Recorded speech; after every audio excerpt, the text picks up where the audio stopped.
বিসমিল্লাহির রহমানির রহিম।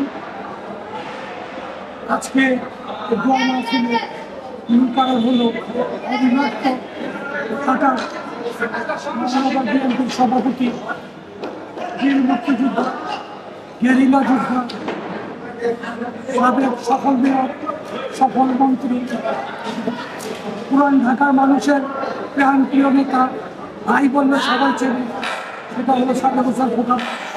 আমি জীবনে ভাবতে পারিনি আমি সাদেক হোসেন খোকা ভাইয়ের স্মৃতির উপরে কথা বলবো। ওনার কথা বললে অনেক।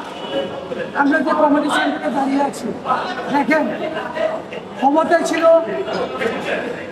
খুশি হাসিনা, মেয়র ছিল সাদেক হোসেন খোকা। তখন এই কমিটি সেন্টারটা যখন তৈরি হয়, খোকা ভাই বলে হানিফ সাহেবের নামে তার বাড়ির সামনে একটা কমিটি সেন্টার হবে, এই কমিটি সেন্টারটা হানিফ সাহেবের নামে আমি করি। তাই আজকে এই কমিটি সেন্টারটা মেয়র হানিফ কমিটি সেন্টার দেওয়া হয়েছে। বিএনপি এবং তার যে উদার মন, সেটা কিন্তু আওয়ামী লীগের নাই। আওয়ামী লীগ শেখ হাসিনা একটা পাষাণ ডাইনি হিংসুক মহিলা, যার পতন হয়েছে তার বাবার মতো। এক রাতে সব শেষ, এক মিনিটে শেখ হাসিনা শেষ। জনগণ তাকে বিতাড়িত করেছে, দেশ ছেড়ে পালাতে বাধ্য হয়েছে। এবং এই বংশধারায় অনেক ছাত্রনেতা, যুব নেতা, বিএনপি এবং সকলকে যেভাবে সে গুম হত্যা করেছে, অজস্র মামলা। আমাদের সফল কমিশনার প্রমোদ মাহমুদ, কি অপরাধ ছিল তাকে? তাকে হত্যা করতে চেয়েছিল এই সরকার।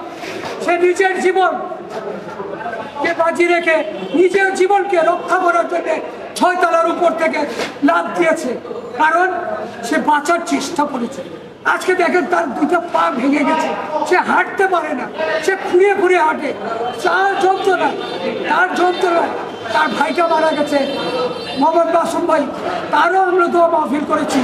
এই মামুনের জন্য আজকে মাসুম ভাই স্ট্রোক করেছে। এই পরিবার এই শেখ হাসিনার থেকে নির্যাতিত, নিপীড়িত, নির্যাতিত, কি আর বলবো। এবং সাদেক হোসেন খোকা ভাইয়ের ব্যাপারে বলবো যে সে একজন মহৎ, আল্লাহ ওনাকে জান্নাতুল ফেরদৌস দান করুক। আমরা সকলে তার আত্মা মাগফিরাত কামনা করে এখানে আমার বক্তব্য শেষ করে দিচ্ছি। খোদা হাফেজ। বাংলাদেশ জিন্দাবাদ, জাসাদ জিন্দাবাদ।